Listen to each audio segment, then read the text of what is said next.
What's going on, ladies and gentlemen? Welcome, welcome, welcome. Give everybody a couple minutes to trickle in. This is you guys' first time joining us. Welcome. This is a live Q&A from Skyton Academy. What we want you guys to do is do not be afraid to drop your questions. There's no question that's too, complex, too dumb. Just drop it. Let's get the clarity. Let's get you guys rocking and rolling. For the sake of time, I did field a couple of questions that I felt were pertinent and they would be extremely beneficial to this call. So any and everybody who has something that's kind of on your brain that's been kind of on the forefront of your mind and you want some clarity, you want some answers to it, just drop it in the chat.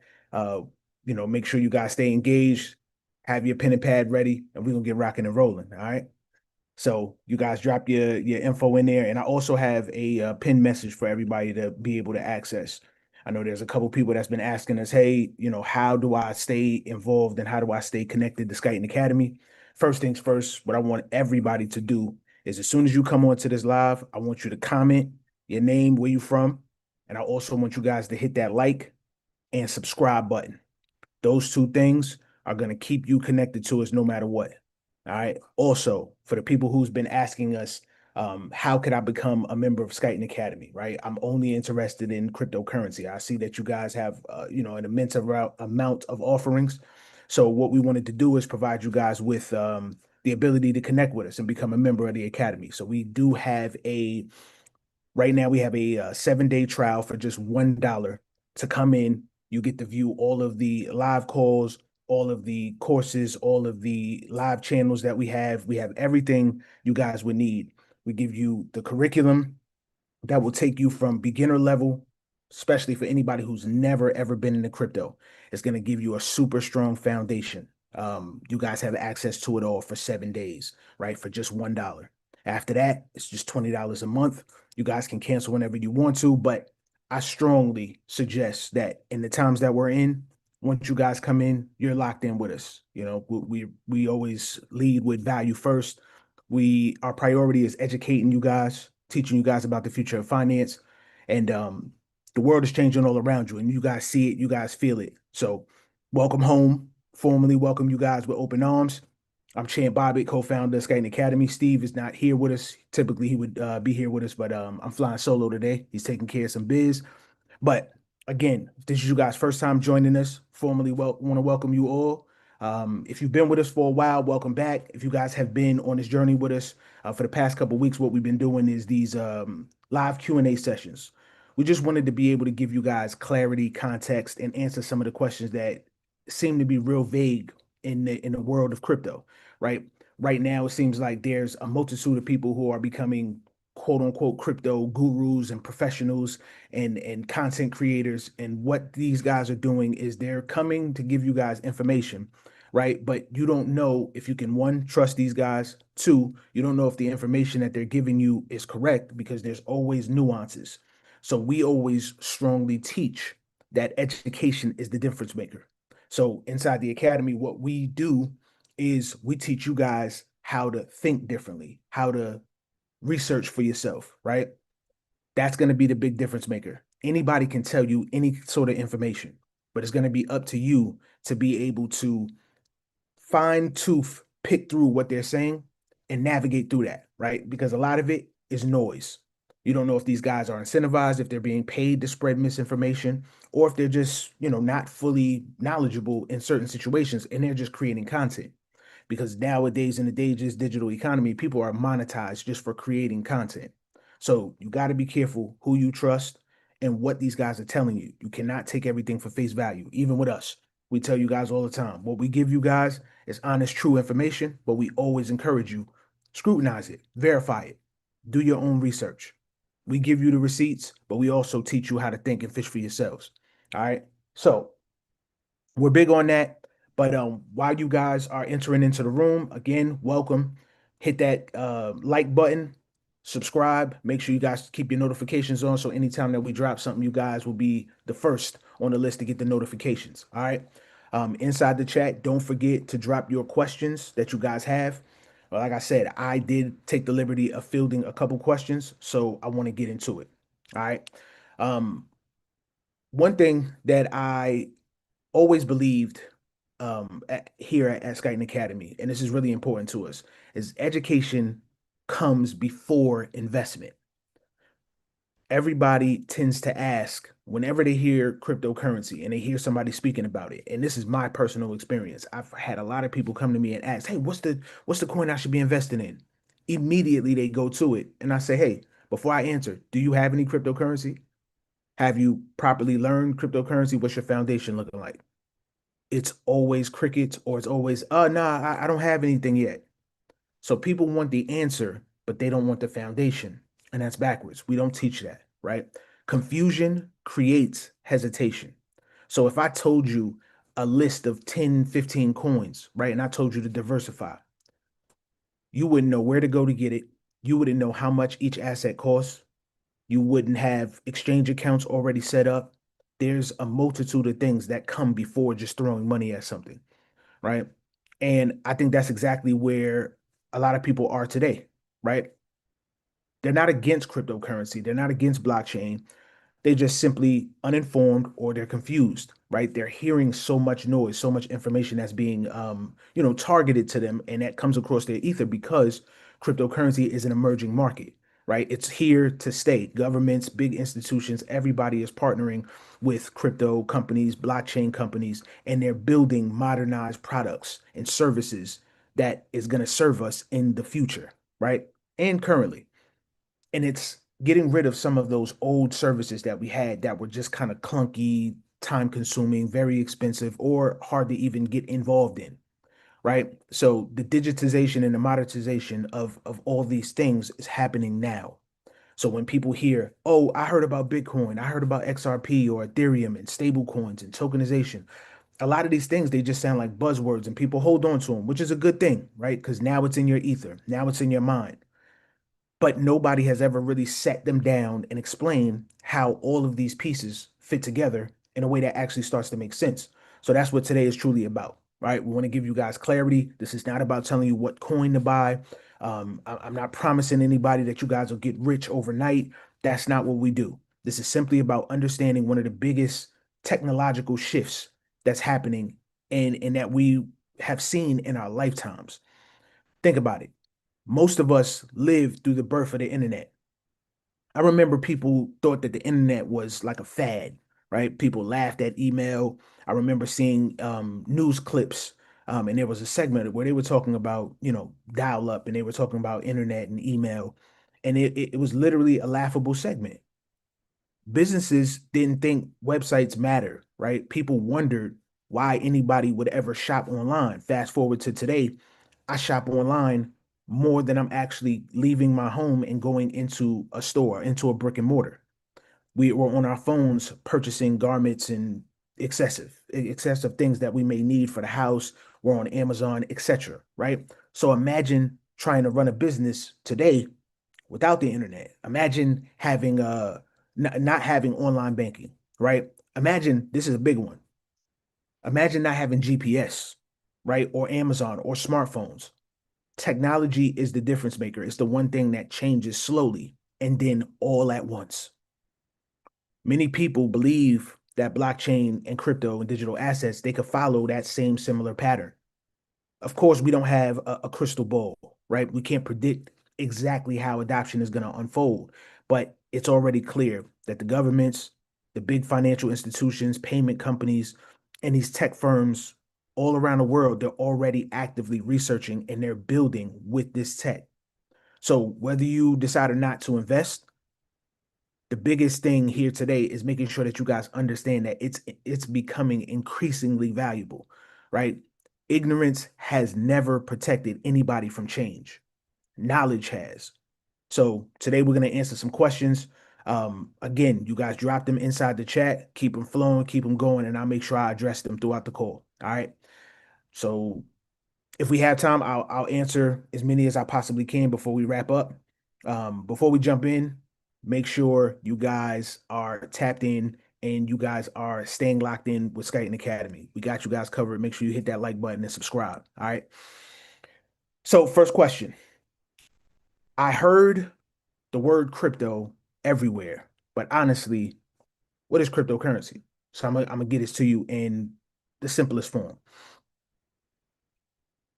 The easiest way I can explain this is imagine the internet had its own form of money, right? When the internet was created, it completely changed how information moved around the world. Before email, if you wanted to send somebody a letter, you had to write it, put it in an envelope, put a stamp on it, and you had to wait days for it to get there. Today, you basically type up the message, hit send, and it's there in a matter of seconds, right? Somebody halfway around the world receives your message. The info became digital. Now think about this in money form. Much of today's financial system was designed years ago, decades ago. Even though many of us are using like apps and online banking behind the scene, transactions still involve multiple institutions, right? Multiple hands in a pot, clearing processes, settlement timelines, etc. The blockchain tech introduces a whole nother way for the value to actually be able to move. That's why you often hear cryptocurrency described as digital money or internet money. But even that definition, that's incomplete, right? It's a really new way of recording, transferring, and verifying the ownership of value that's being moved, right? And they use blockchain tech to do that. So here's something I want everybody to understand, right? Many people immediately think that crypto is only about money, right? When actually, that's one of the biggest misconceptions. The price of a coin, it could go up and down, but the underlying technology under it, it still has value regardless of what those short-term market movements look like, right? Just like the internet wasn't valuable because websites had no stock prices. The internet became valuable because of what people built on top of it. That same idea applies here, right? When I first started studying in this space, right? And this is 2015, I started to realize that the conversation wasn't just about like a bunch of digital coins. It was about a new financial infrastructure that a lot of these companies around the world and these governments were using, and they were starting to explore. So fast forward to today, if somebody asked me to define like crypto in one sentence, I would say it's basically a digital asset that operates on blockchain tech and it allows anything of value to be transferred, stored, and exchanged, if you will, electronically without relying on the old banking systems, right? That doesn't mean that crypto is completely, displacing and making all banks disappear. That's not what that means. It doesn't mean that tangible cash is going to disappear, but slowly but surely, just like how tech was kind of presented to everybody, it's the same thing that cryptocurrency is doing right now, right? It is slowly becoming interwoven into our day-to-day lives. So it doesn't mean, again, cash is going away right now. It doesn't mean that, this tech is just completely getting rid of everything that we formerly knew. What it means is this is a new tech. It's a faster, more efficient way of being able to move anything of value from point A to point B. All right. So I want you guys, the takeaway from all of that is the biggest thing is never rush to just jump in and start buying crypto, right? Understand what it actually is first. Knowledge is always going to be your best first investment. All right. Appreciate you guys dropping the questions in the chat. I see them. Keep them coming. All right. Next question. So on the piggyback side of what is crypto, you have to ask yourself, what exactly is blockchain? Right? Why do people say it's revolutionary? I got you. So I'm gonna keep this as simple as I possibly can. Imagine 5,000 people all own the exact same notebook, right? Every time something happens, every single person updates their notebook. Now imagine somebody tries to cheat. They erase a page in the notebook or tear a page away. Does it matter? Not really, because you still got 4,999 notebooks that still have all of the same correct information. That's one of the ideas about blockchain, right? Instead of one company, one organization, one entity controlling a single record, right? Copies of the same ledger, they're maintained across different participants, right? Depending on how the blockchain is actually designed. That shared record helps it like much harder to be able to like get rid of past transactions or alter them, right? Without somebody seeing it and recognizing it immediately. So let's bring this to everyday life, right? Think about the process of buying a house, right? There's banks, there's title companies, you got lawyers, You got county records, multiple organizations helping to verify the ownership, right? Blockchain offers another way to basically be able to record that ownership digitally. It's a digital receipt. And that's one reason that these businesses and institutions are starting to study it. Like, this isn't magic, right? It doesn't completely eliminate the old process overnight, but what it does is it improves the transparency and the efficiency in a lot of these transactions in these different situations. Another thing people like misunderstand is that blockchain and Bitcoin, they're not the same thing. So Bitcoin is just, in essence, it's one application that's built on top of blockchain. Just like email in one application that uses the internet. Netflix uses internet. Amazon uses the internet, right? Zoom uses the internet. YouTube Live, we're all using the internet, right? There's different applications that are built on top of the same underlying tech. Blockchain is basically just a foundation. That's why you see so many big companies, so many big institutions. They're so interested in blockchain because this thing has already existed for many years, but now they're starting to use it in a specialized way.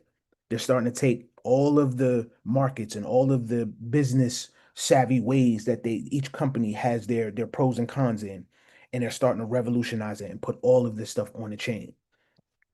Think about it like this: when you use Google Maps, right? You probably don't think about the satellites, the servers, the infrastructure that's making this thing work, right? You just open up your Apple Maps or your Google Maps or your Waze, right? And you just use it. You type in your address, you hit directions, and you start your journey, right?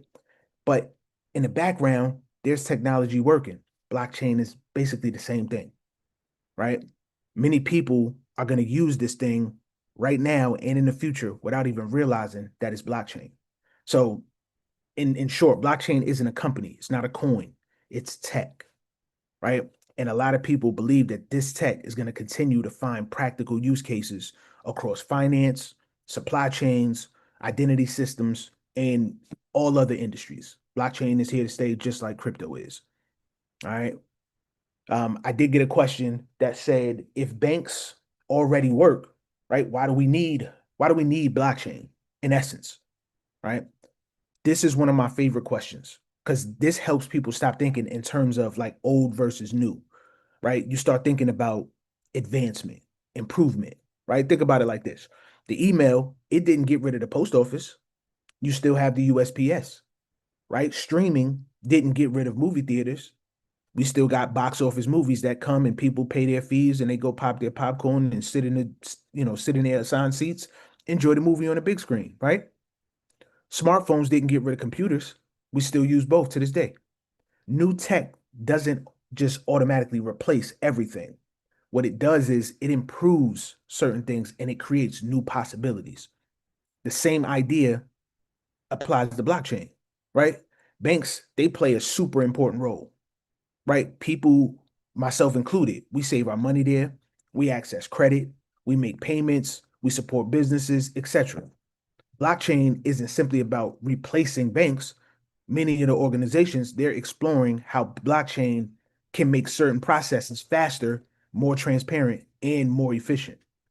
So, for example, right, international payments, they traditionally involve several institutions, several middlemen in the process, different systems all working together.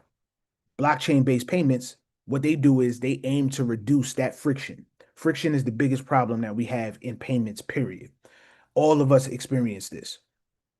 You go to the bank might say, you say, hey, I need to take 10,000 out of the account. They may not have it. They have to order it. They may have to call a different branch, a different bank. You have to wait for it to come in. If they don't have it at all, they might have to borrow cash from one of their correspondent banks to have it delivered to them just to satisfy your requests. But this is your money that you put in their institution, right? That's friction. It's a problem in the flow of how capital and value move. Now you got blockchain-based payments, and that's going to get rid of that friction. So instead of asking like, hey, is blockchain just going to automatically get rid of banks?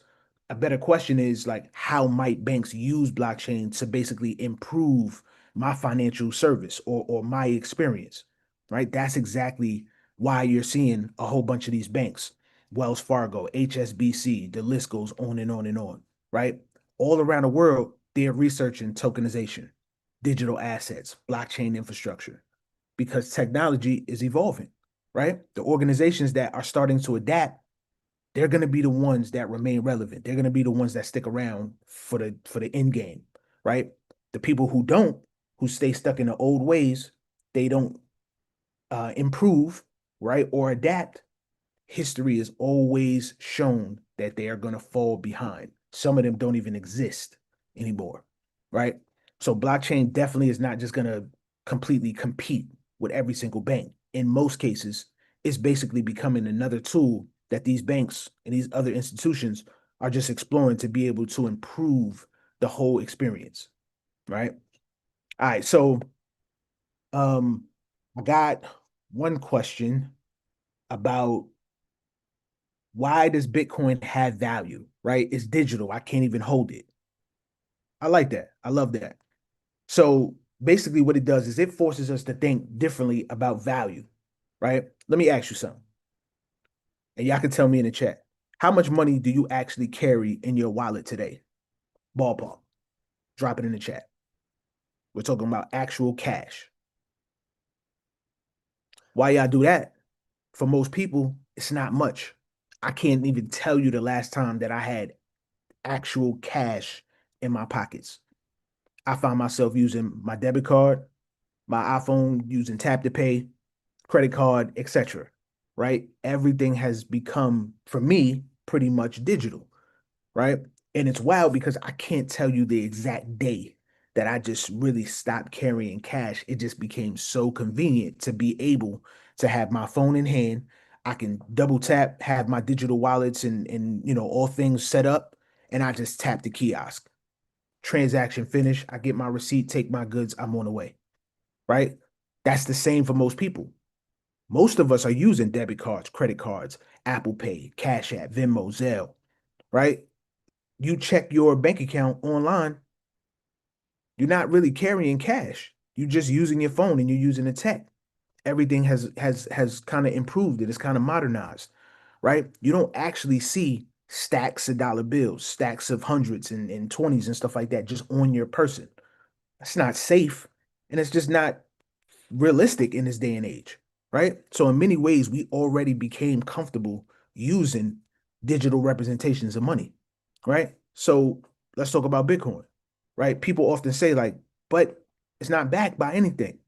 Then they ask like, what backs the dollar? That's the one thing that you always have to ask somebody. The value of money ultimately depends on what people are willing to accept in exchange for goods and services, right? With Bitcoin, the supporters are always going to say, hey, there's several characteristics they believe that's kind of contributing to the value, right? First is scarcity, right? Scarcity matters. There's only going to be 21 million Bitcoin according to its protocol, right? We don't know if that's 100% true, but according to its makeup and all the documents, that's what it says. It'll only be 21 million Bitcoin ever made.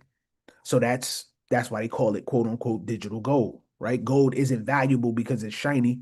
It's valuable because it's hard to produce and relatively scarce, right? Second thing to that is people around the world, they chose to buy, hold, and use Bitcoin, right? I remember a couple moons ago, right? I've been here for years. So Steve and I both we've been in this space since 2015. And I remember there was a lot of people who were trying to use Bitcoin to be able to buy goods and services. One of them was Starbucks, right? So when Starbucks was offering people to be able to use Bitcoin to buy coffee, I was thinking to myself, the transaction takes forever to settle. It's costly, right? The fees are probably going to cost more than the coffee itself. And I'm like, that's just not an efficient payment method. But the overarching was you're able to use digital currency to be able to buy real goods and services, right? So the markets basically determine the prices, right, through supply and demand. But the overarching was now I can use this for real goods and services, right? It's an alternative.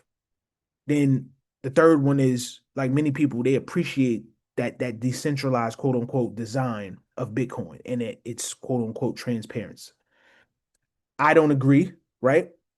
But people were calling Bitcoin like freedom money, right? The people's money. And to truly agree with that, you have to not have any foundational understanding of who created Bitcoin, the code that's underneath it, who created the code, the SHA-256, that's the underlying tech that's under it. You have to understand all those things. So for you to just say, "Hey, it's freedom money, it's decentralized, nobody controls it," that's not it's not accurate, right?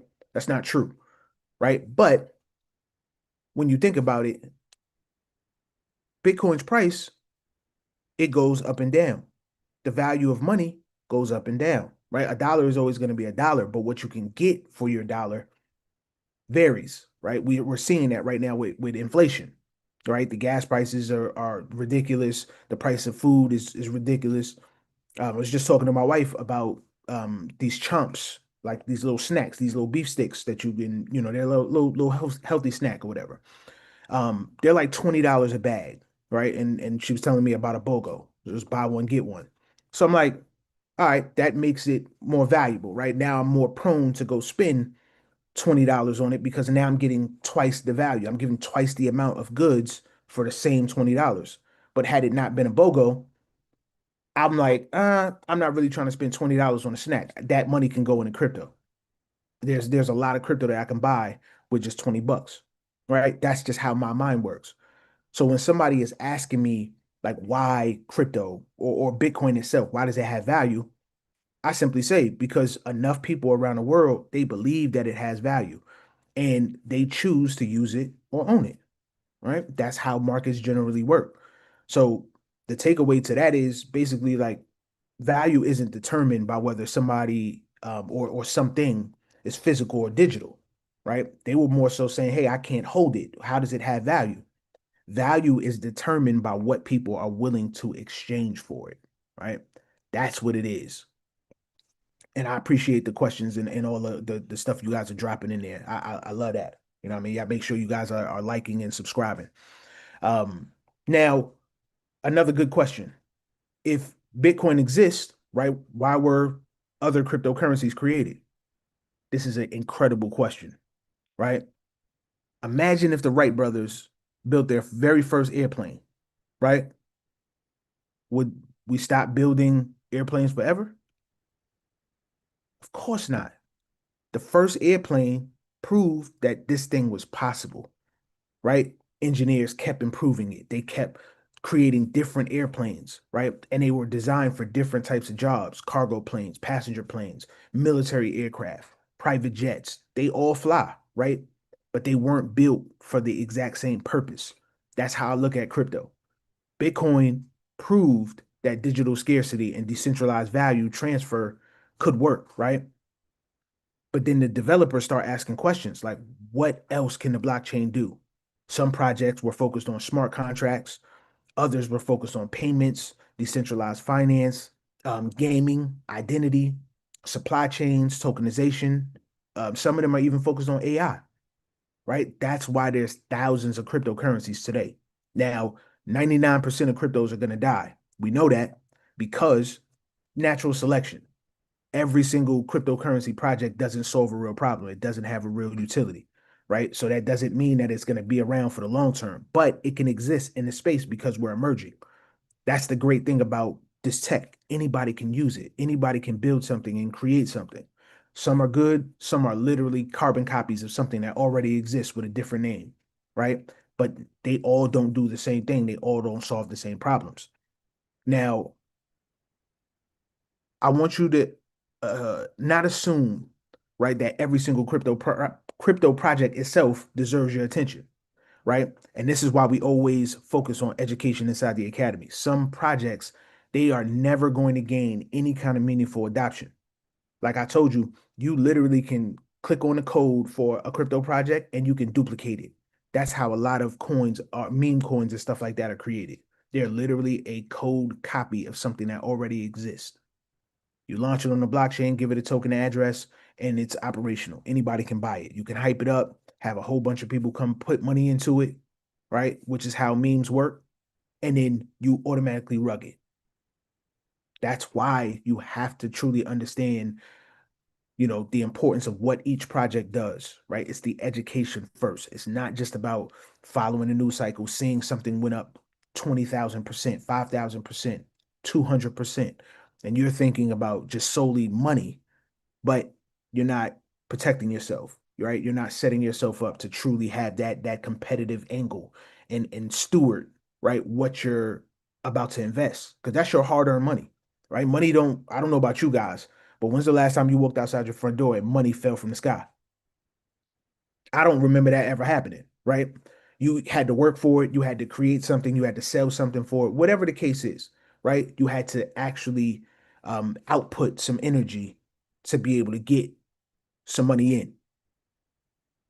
So I'm trying to steward and grow what I have and what I earn, right? And not just give it away. A lot of times people are motivated by just the allure of the money.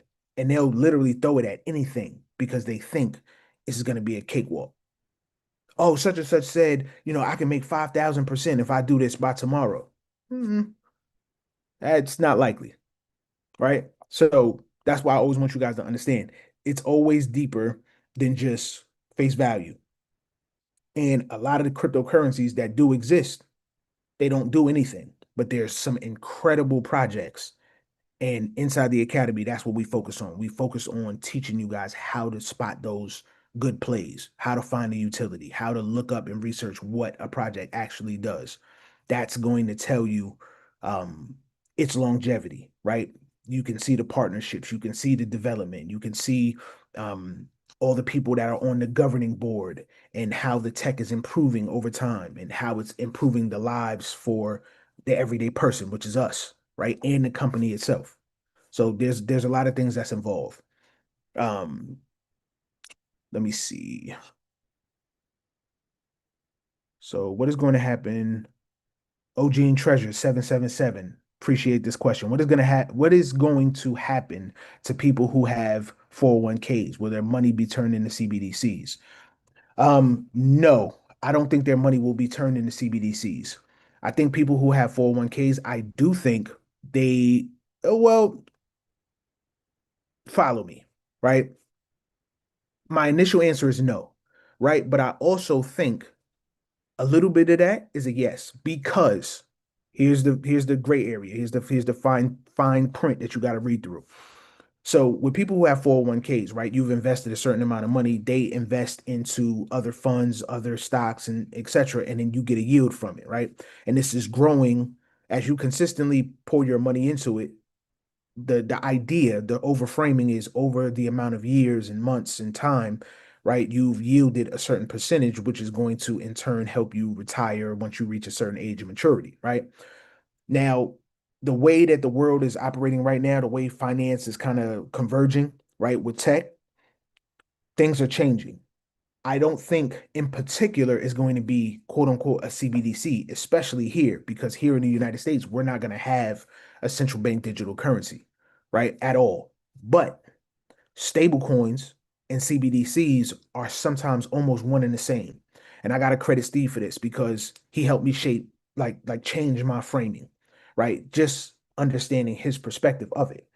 CBDCs are going to have limits, they're going to have controls, they're going to have thresholds, they're going to have time limits on where you can spend, how much you can spend, how much time you have to spend it. You can't save it because whatever goes unsaved before its expiration date, you literally just can't spend it anymore. It's almost like you never had it.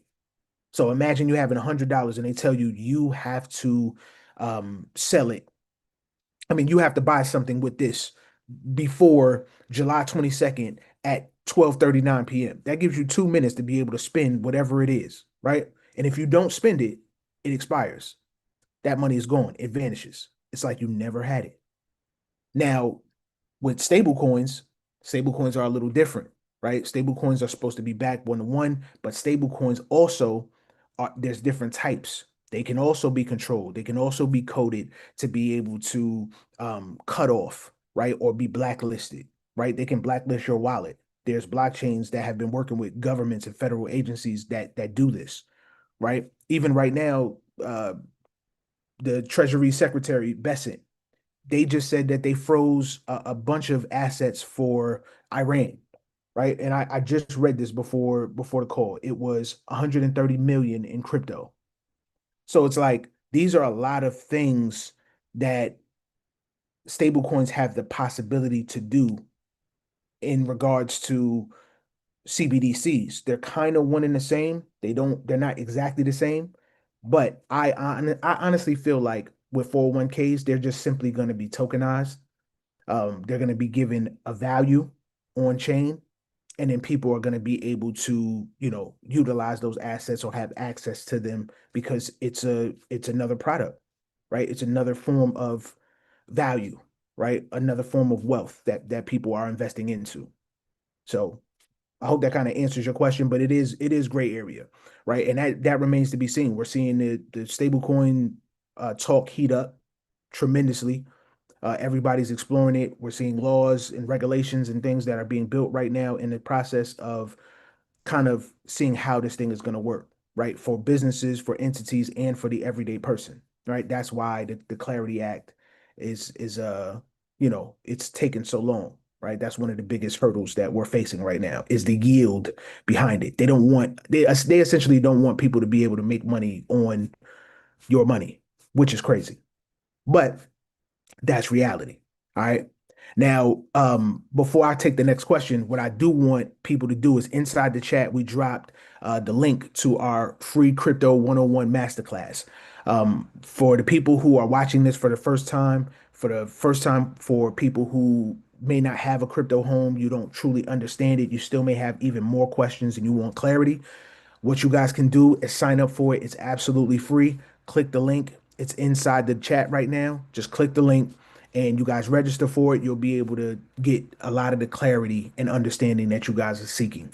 Um, we truly want everybody to be empowered with knowledge and information, right? So just to give you guys even more value, click the link, register for it, and you guys will get to enjoy that and partake in it. All right. Now, next question. Gold. I heard countries are gobbling up gold like crazy, and China not allowing citizens to buy derivatives of it or whatever you call them. How does that reflect on digital gold? Good question. That question is kind of loaded, deal maker. So gold is a little different. So I'm gonna walk you guys through a quick gamut. So right now, anybody, anywhere should be able to access a financial product, right? A commodity. Now, here in the US, there's countless exchanges and places where you can buy gold, right? Inside the academy, we have a couple different things that we use, right? Now, you can digitally invest in gold. You can, we have another place called at cost metals where you're getting metals for at cost, literally. And it's membership based. Now, I say that to say you can go right online, find an exchange, purchase whatever stock that they have available, and they'll deliver it to you. When countries, they have laws and they have different things. So different jurisdictions can say whatever they want to say, right? Me, I'm always the person that's going to lean on if there's a will, there's a way, right? I don't care what somebody says, like, oh no, you can't do this. Why? Right? And even when you tell me why, if I don't align with it, I'm still going to do it because that's what I'm after. Now, when you ask about the citizens not being able to invest in derivatives, they can purchase the actual tangible gold and silver, right? That's free market. That's anywhere in the world. So anybody should be able to access it, right? And even if you personally are in one jurisdiction and you can't access it, I'm pretty sure you may have family, friends, connects. There's other systems that you can use to be able to access those same commodities and still get them to you, right? That way you're able to still partake in the investment. When it comes to digital gold, right? That itself, I don't know if you're referring to Bitcoin as quote unquote digital gold, but right now, the biggest takeaway, regardless if you are or not, gold itself right now is being tokenized. Commodities themselves are being tokenized. They're actually being put on blockchains and they're given tokens with value. Major funds, hedge funds, governments, big behemoth financial institutions, they're all already exploring commodities on chain, right? This is going to give countries that are very dense, that have a surplus of commodities, right, in their earth. Once they unearth them, right, and they refine them, they send them to refineries and things like that, the tangible gold itself will never have to leave its location. But the digitized versions, the representations of that is going to be able to, um, it's going to be able to be transacted, right? Sold, traded, etc., all on chain. So when you hear guys like Larry Fink, he's the CEO of BlackRock, right? They have $11.5 trillion in assets under management. These are the guys who are, they're spearheading what's happening in finance, right? And there's one company called Ondo that's working directly with Securitize, with the XRP Ledger, and with BlackRock itself to be able to tokenize assets, real world assets, things of value. So all of this is actually happening right now. So it's going to significantly impact all industries, but definitely the commodities industry, right? It's going to make things way more accessible. People in other jurisdictions are going to be able to invest and have ownership, digital representations and ownership. And it's all going to be recorded right on the blockchain. So anybody can verify and see that they actually own what they say they own. So this is one of the pros of blockchain and tokenization, right? None of this stuff would be even available if blockchain didn't exist because it's the technology. It's what's modernizing all of the markets that we already know. All right. Um, Everywhere I turn, XRP is the talk. What's in your bag? Some idea where to start.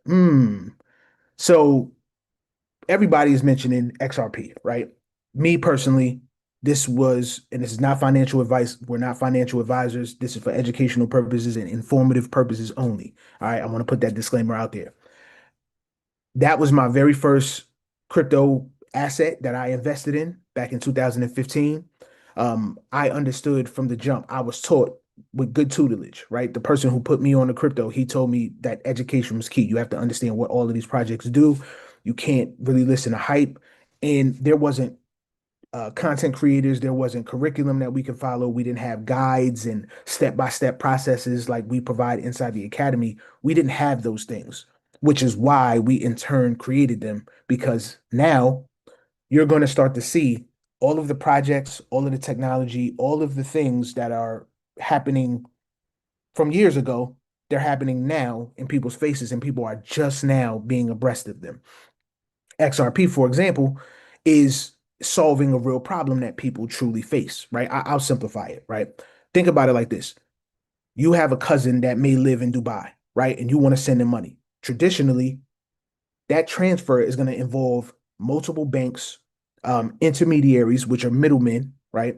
You got currency conversions because they're in a whole nother location, jurisdiction, using a different type of money than you're using if you're here in the United States, right? And that process is going to take a lot, right? Projects like XRP, they were designed basically for cross-border payments and that transfer of value in mind. They're trying to make things faster, more efficient. So simple analogy is like traveling from Atlanta to LA, right? You could drive there and you'll eventually get there, or you could just fly, right? Both will get you to your destination, but one is going to be faster and more efficient. That's the problem that XRP solves, right? So I personally, I love the project. I think it's incredible. Um, I want everybody to do their research, right? Inside the academy, inside of your foundation courses, we teach people exactly how to research projects. We give you all the step-by-step process, what to look for, how to actually research the company, the coin, the tech behind the project, all things, right? So we I think the biggest thing is I want to give you a little nugget, right? When you're researching any crypto project or any digital asset, you always have to ask yourself, what problem is this solving? Right? That's a much better starting point than asking, like, how high can this go? You're always going to see markets move, they're always going to fluctuate, but people have to understand there's an intended use case for this tech. And once you understand that, that's what's going to give you the stronger foundation for evaluating any and every project. So whether you're looking at XRP, Bitcoin, Ethereum, etc., right? I told you there's thousands of crypto projects. But again, not all of them are going to deserve your attention. You have to be able to understand what problem is it solving and not just simply look at a chart, right? The charts can be fleeting, right? The best investors don't just know the name of a coin or how a chart has performed, right? They understand why it was created and what problem it's solving. All right. So I want to keep this kind of tight. So I'm answering.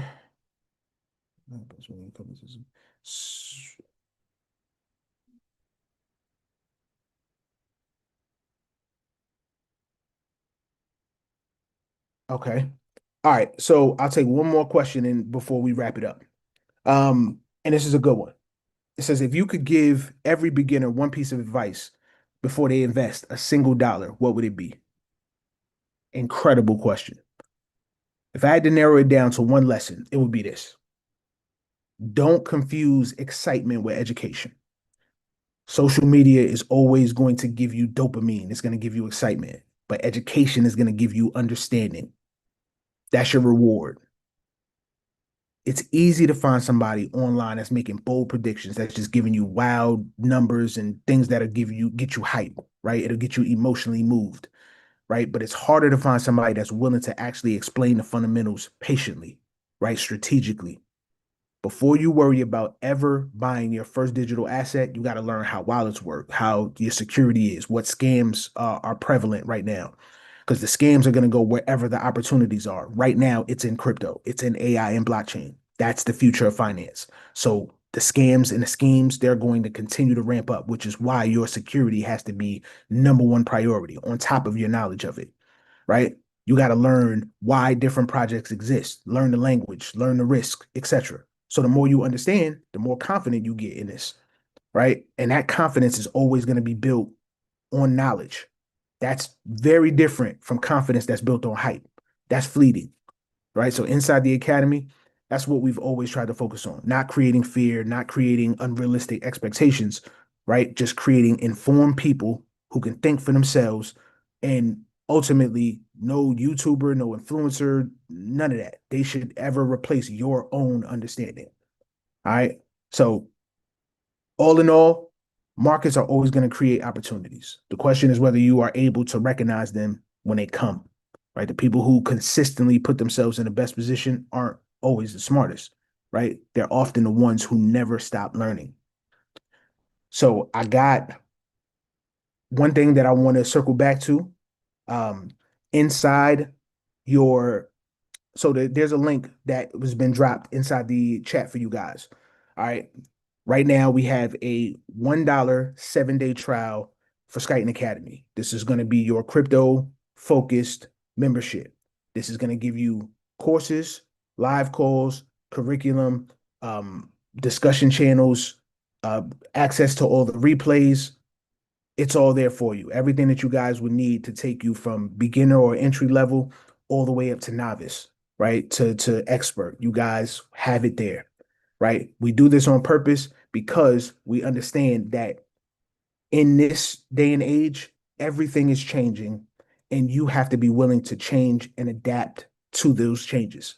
You won't be able to do that without proper footing, without proper knowledge, without proper information. We've all provided that for you, self-guided, self-paced. So every week we have live calls where we kind of discuss, we have it's called our members only live calls. That happens on Tuesdays for all the members, right? So whenever we have a live call, we're going in there, we're reinforcing the curriculum that we give to you guys, the courses that we create for you all. It's extremely important for you guys to not only lock in, but to understand this change is already happening. So whether you do it now or tomorrow is going to be the cost of the opportunity that you miss between now and tomorrow. All right. So again, I want you guys, if you don't have a home, if you don't have a community of people, of like-minded people around you who are teaching you about the future of finance, do yourself a service and go ahead and enroll today. Um, I'm dropping a link one more time for you guys so you have it, and it's also pinned here. So you have it. But again, it's $1 for 7 days. You can't beat that. You guys can cancel whenever you need to, but come in, poke around. I promise you guys, once you see all of the goodness that we've provided to you guys, you won't be going anywhere. So I want to formally welcome you guys to the Academy. This is going to wrap up our Wednesday, July 22nd Q&A live call. I'm Chan Bobbitt. Steve, you here in spirit. Appreciate you. Big love, you guys. We'll see you next Wednesday, same time, same place. All right. Big love.